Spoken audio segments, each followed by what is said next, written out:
we need to find a way to like explain all this to people. Like anyone's going to really care. You No, know, does anyone care? they're probably not. They're probably gonna How, be like, "Are you guys gonna still be assholes? Because right? as Yeah. long as you're still assholes, we'll keep listening." Or the opposite of like, oh, is the show still on? All right. Well, true. Yeah.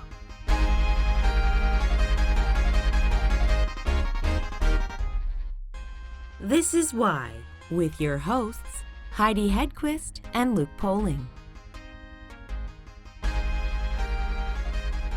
And then I don't know. Do we need to do an introduction to people who are listening because of Mudhouse to explain what we're doing and apologize in advance? Not that we Yeah. need to apologize for any of our guests ever. No, just for our behavior towards our guests. Exactly. hmm I don't know. I mean, it might be nice to kind of just, hey, newcomers who aren't familiar with us yet. Right. We're the people at the party that you kind of avoid early in the night, but late in the night you realize we're the most interesting ones there. Right, exactly. Well, we're going to have the most interesting guests, certainly. Well, definitely. Our +1 list is going to be... Our +1 list disgusting. Is amazing. Yeah. I mean, we're already up to +80 something. Right. And two, I think if people... Like we've always said, the downside of the show is that every week the guest varies, which is a downside until it becomes a plus side. Right. And I feel like we need to find some way to tell people, like, we're not going to waste your time with all of this. You know what I mean? Like, if you don't know the person, you don't know what they've done, trust us that we're going to introduce you, you know, and... Yes. If you're a little afraid of what you read in the description, just hold on tight. It's going to be okay. Yep. Right. And we're not going to make you listen to the magician who made 30 minutes of our life disappear. We are not going to make you do that. Whoa.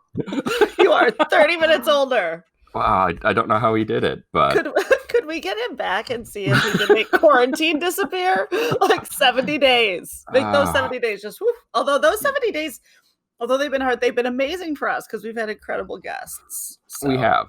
And we've got, more to come. And... I don't know. I guess it doesn't really change anything. No. Except we should be easier to find. One would hope. And there will be hopefully new people coming to listen. Right.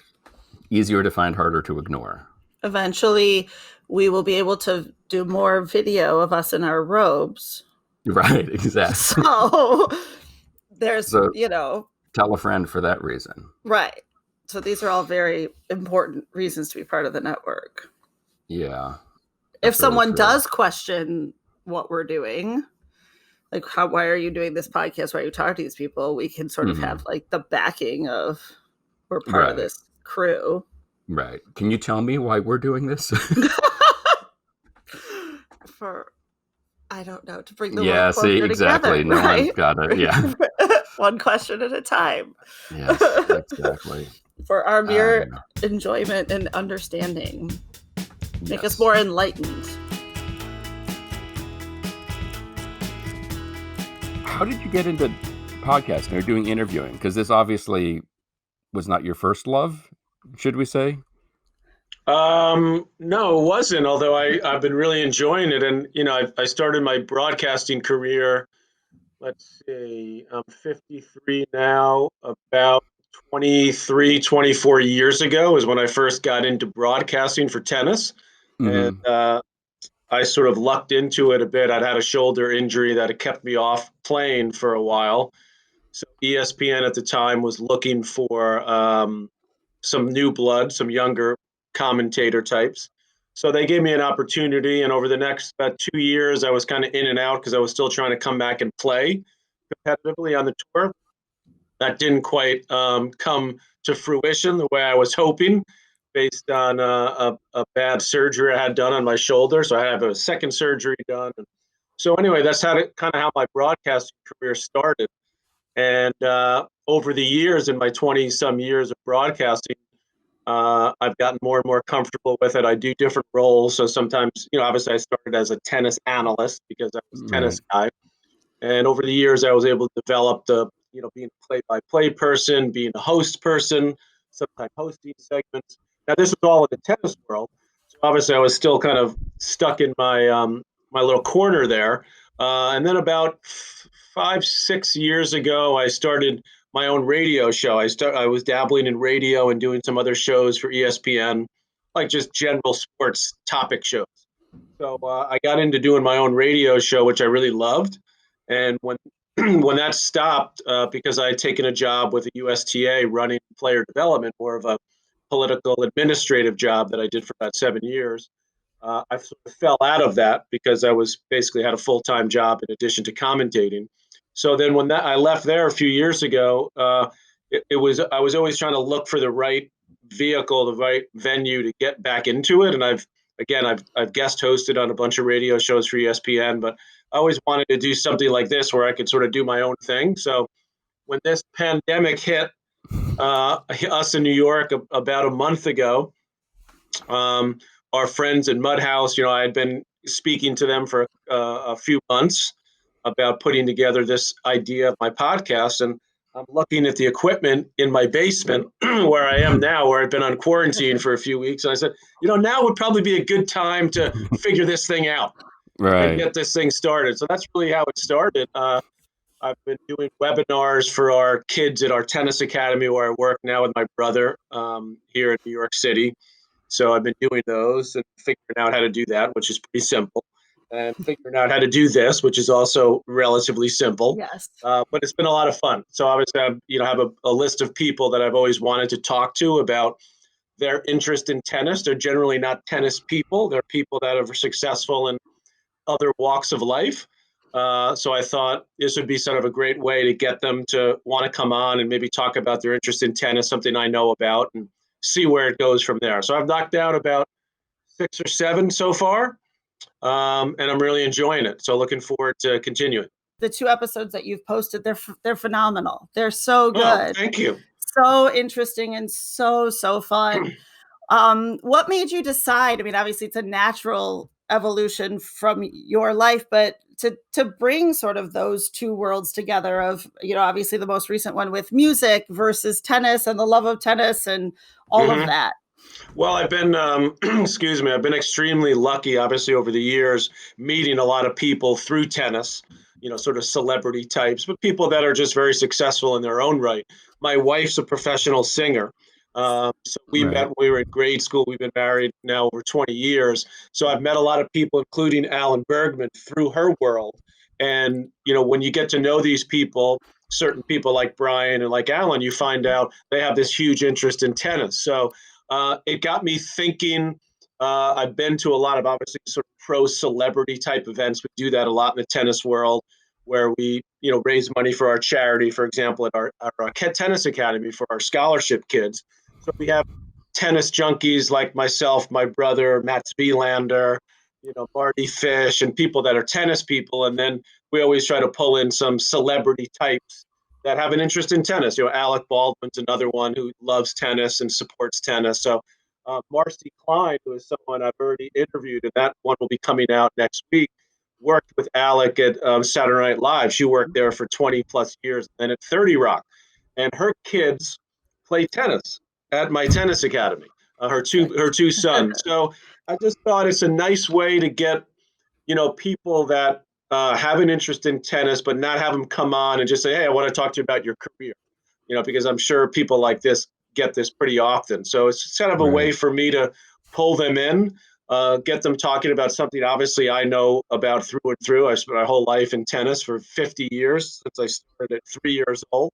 So it's fun for me to sort of look back, as I did with Brian Koppelman. We're the same age and have some experiences that we both had as kids going to the U.S. Open, growing up in the same area, and bringing people in as to why they love tennis. I've always loved artists and music and musicians and people like Brian that are creating things. I think there's always that kind of connection with tennis people and musical people.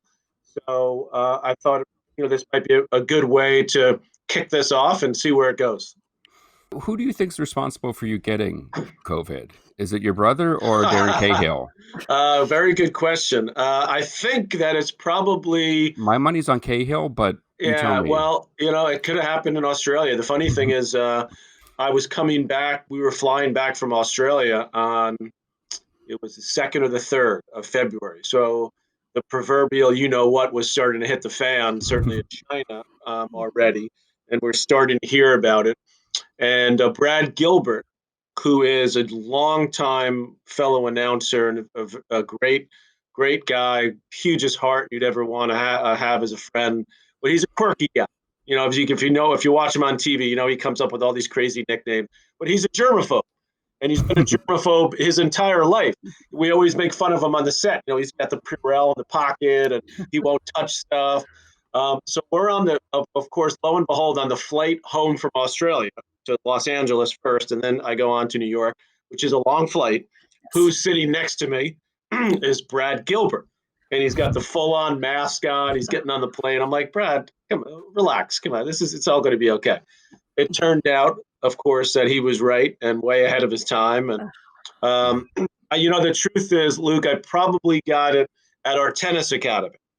Because there's tons of kids coming through there day after day. And luckily, as we all know now, most kids, if they get it, are relatively unaffected by it and probably don't even know they have it.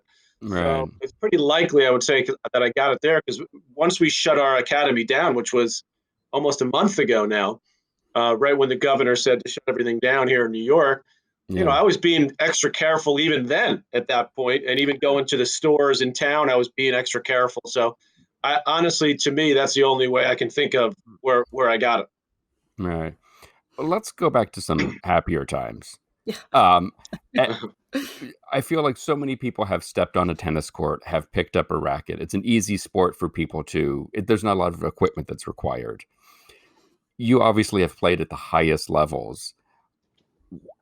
I guess the easiest, simplest, dumbest question is, what's Wimbledon like? To stand on that grass, to be there? I have to tell you, when they announced a couple of weeks ago that Wimbledon was being canceled this year, that was like a shot in the gut, to those of us in the tennis world. And I was right here in my basement at that time. I was on with my colleagues at ESPN at SportsCenter, because that was obviously a big story. But as we were starting the interview, they were showing, a bunch of these beautiful shots of the grounds of Wimbledon and center court. And what I will miss the most, other than obviously just being lucky enough to commentate on the greatest players on the planet right on center court there, what I miss the most about Wimbledon is we're lucky enough as announcers and as a player that I was for many years to get there early in the morning before the fans are let in. They usually open the gates at 10 a.m. London time. The matches usually begin at 11:30 on the outside courts. So we usually get there about 9:30, where our production meeting. If you have a match, you get there early to practice.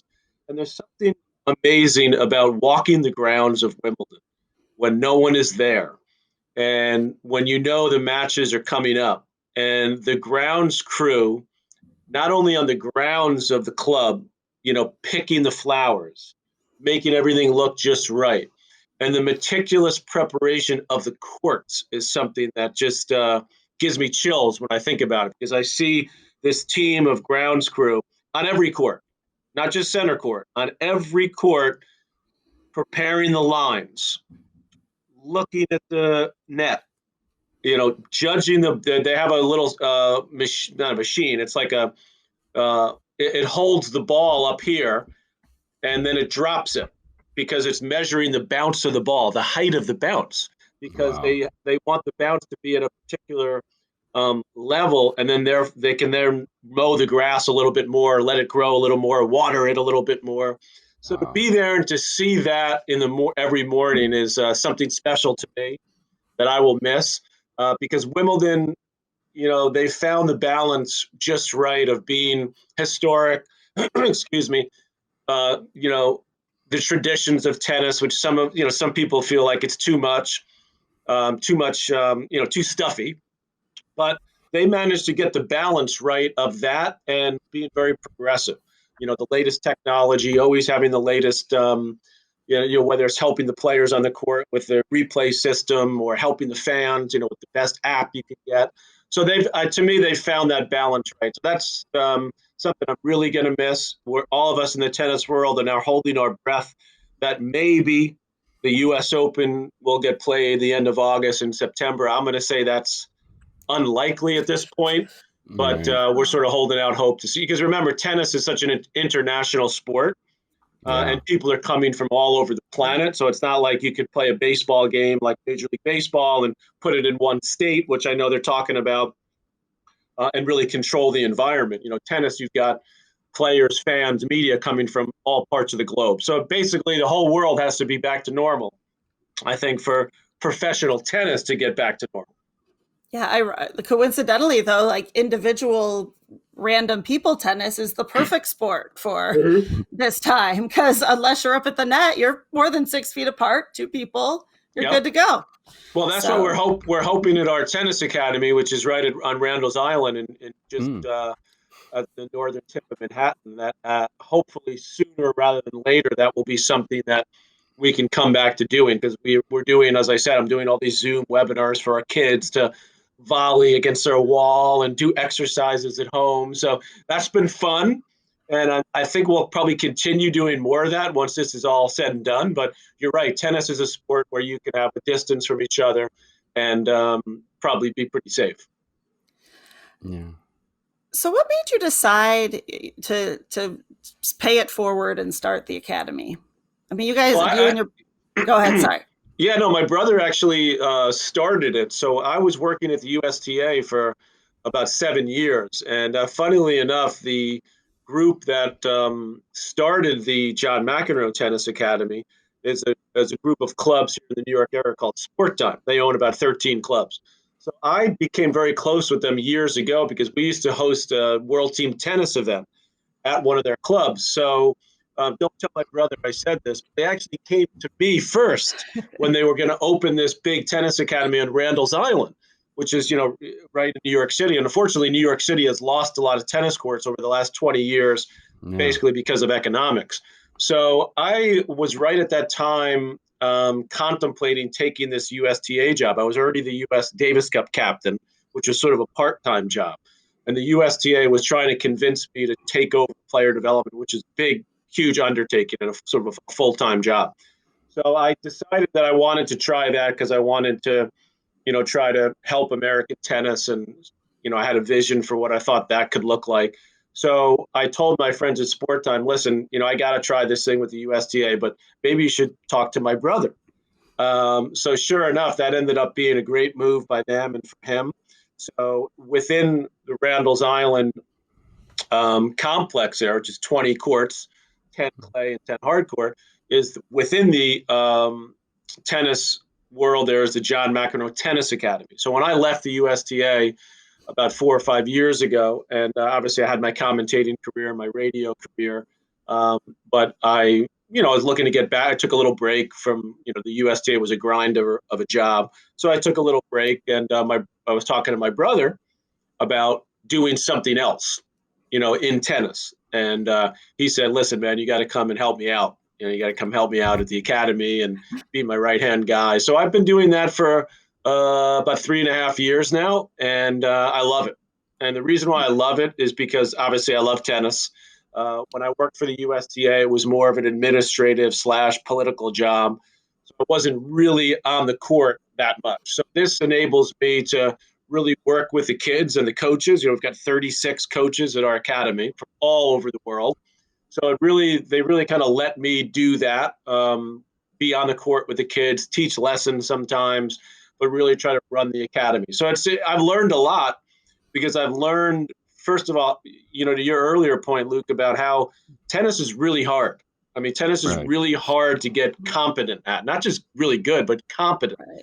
And obviously that's why you basically have to start at an extremely young age and just, hit the ball a million times against a wall, which is what I did as a kid to sort of, perfect your stroke, not perfect them, but get them very good.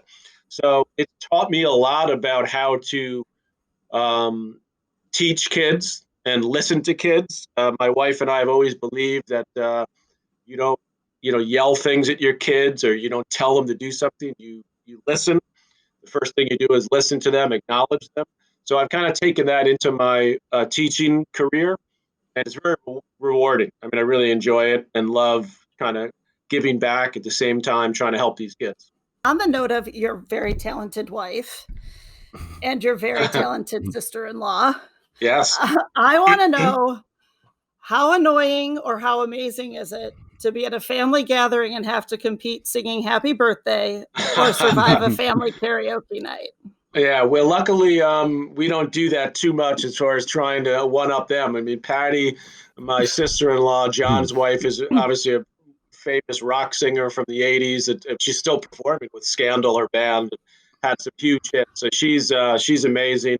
My wife is obviously a different style of singer, as a musical theater star and standards and singing a lot of great show tunes. So very different styles. Their personalities sort of match their style too.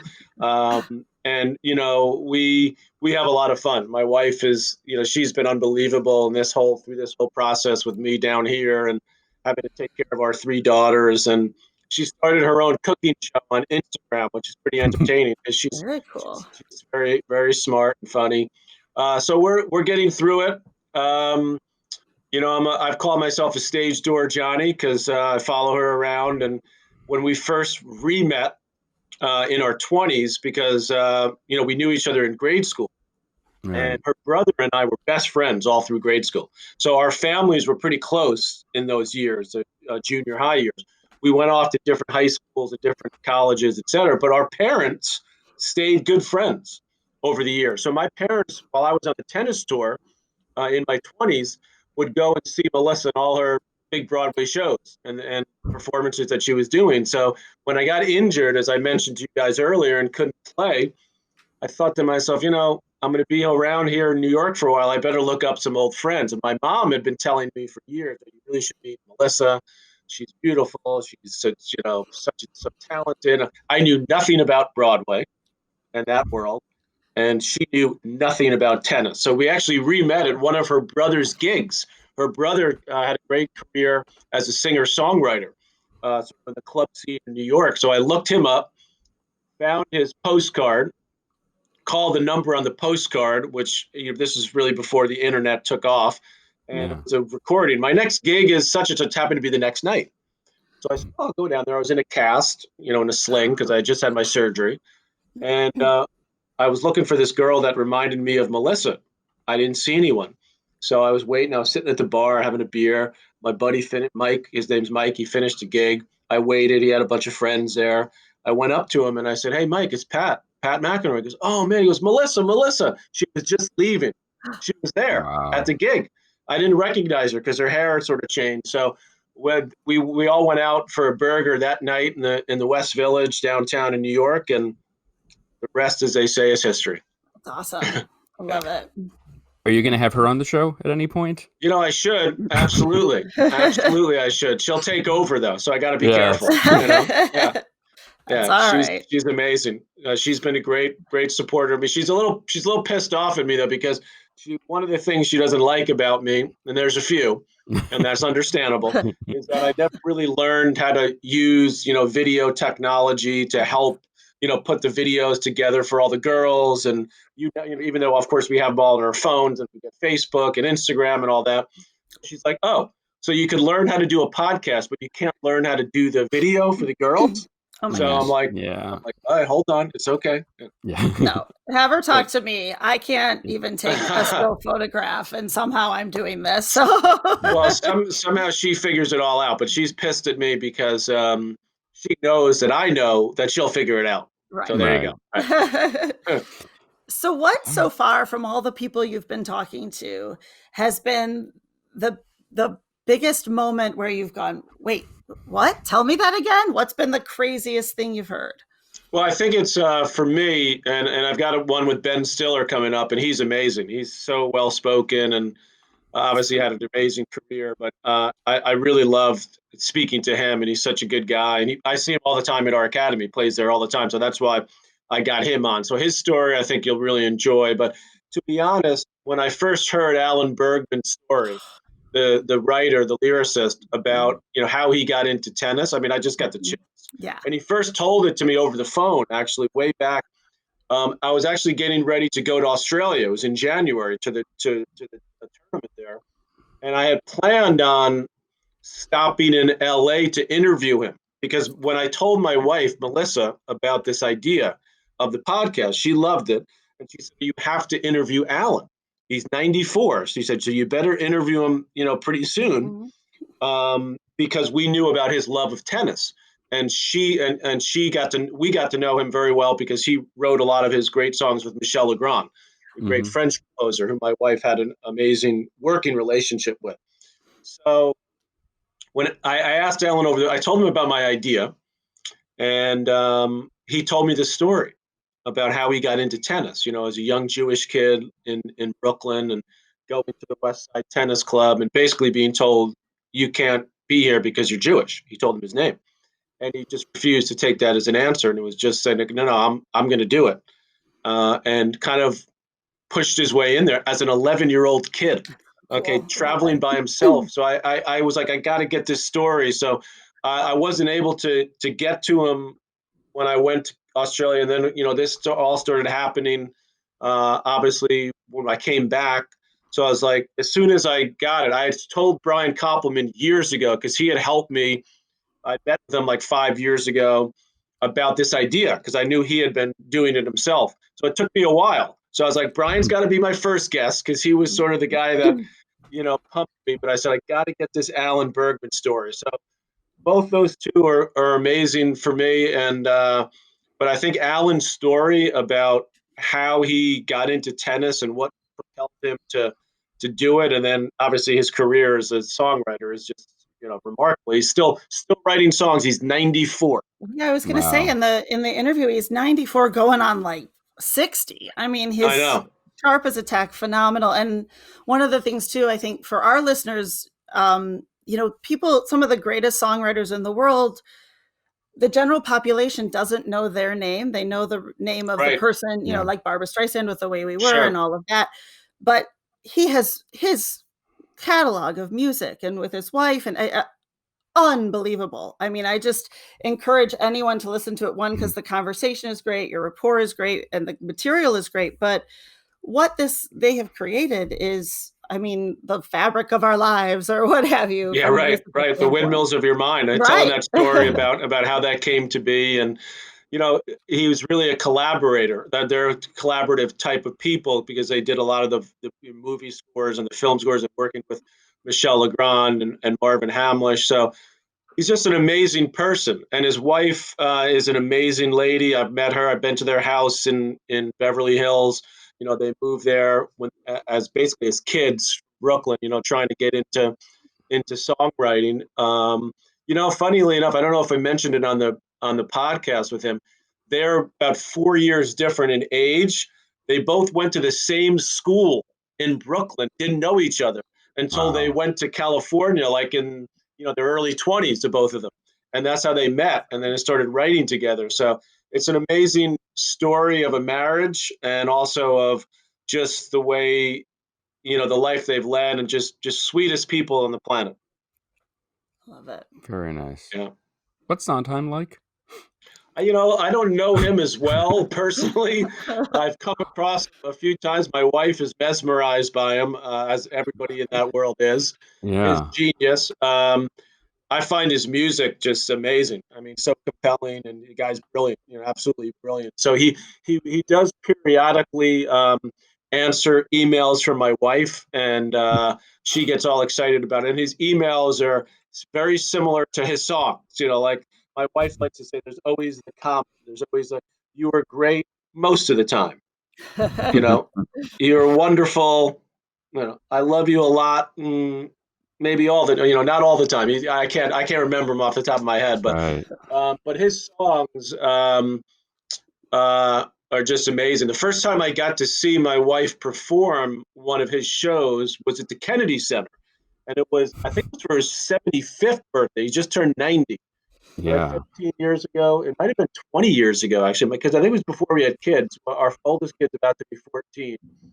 I'm going to say it was maybe his 70th birthday. They did a whole summer of his shows at the Kennedy Center in Washington, D.C. So my wife was in Sunday in the Park with George. She played the lead female character. And that's when I sort of first got into, his story and his musicals. Obviously, I was way behind the curve for my wife and those in the musical theater world. But I've learned to, his songs and his stories, it's just brilliant, absolute genius. So she's done a album just of his song called Sondheim Sublime. Mhm. And it's amazing. Her live show when she does it, she actually, during this whole situation, this pandemic, has put a couple of her live shows, that were recorded online and then did a live chat during them. One of them was the Sondheim Sublime show that I think she did at a theater out in Long Island, Guild Hall, a couple of weeks ago. So that's Very been nice. pretty cool for her to do that. And his music is just mesmerizing. It's Amazing. unreal. I don't think he's into tennis though. So if he was, he'd be a perfect guy to have, but I don't think Right? so. Yeah. Well, and my last question, almost kind of going off of that, for someone who has played tennis but is not good at it, what is the one thing that somebody could do to improve their game that you would say for a beginner? Very simple, because this is a perfect time to do it, is hit against the wall. The wall is the best practice. And you start, if you can't control the ball, like from a distance, so you start, I'll even stand up and do it for you. Can you see me? Yeah. I mean, I know you can see me, but I don't know if so I have this wall behind me. So it's a little bit crooked because the house was built in the 1920s. Right. It'll be difficult for you to hit it because it comes off, in different areas. But see where the little door is, if you hit it against there that's flat, it will come back to the same area. So a garage door is great. In your basement is good. You can even get a foam ball. We have a lot of these soft balls in tennis. I'm very up on this because I'm telling all our kids at our academy to do it. Right. To learn how to control the ball. Believe it or not, a lot of them who are even really good junior tennis players have trouble just tapping the ball back to a spot. You could either do it on the fly, on a volley. You could let it bounce. So I played on the wall basically from the age of, I started tennis at 3 because I wanted to do whatever both my brothers did. John's the oldest, Mark's in the middle.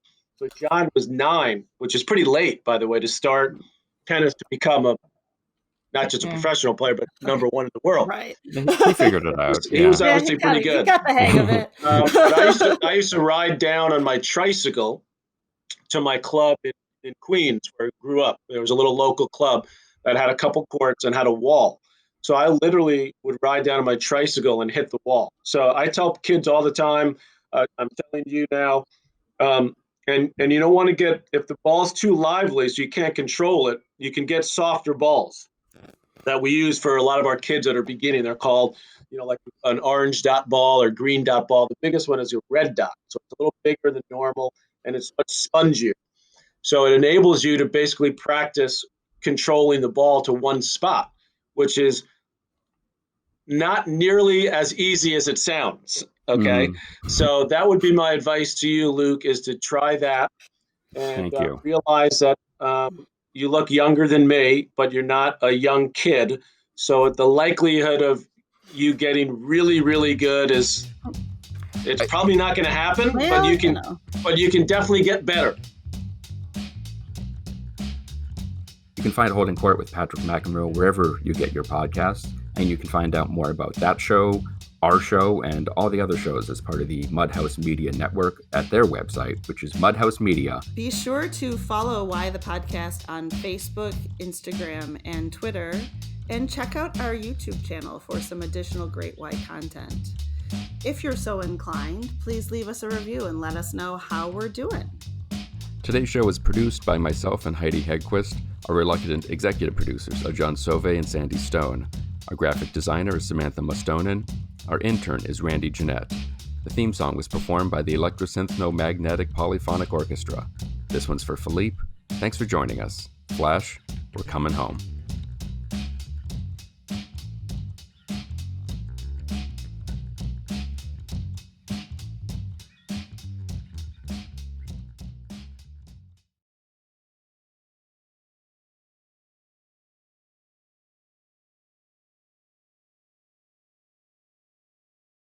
Nigel, is that you?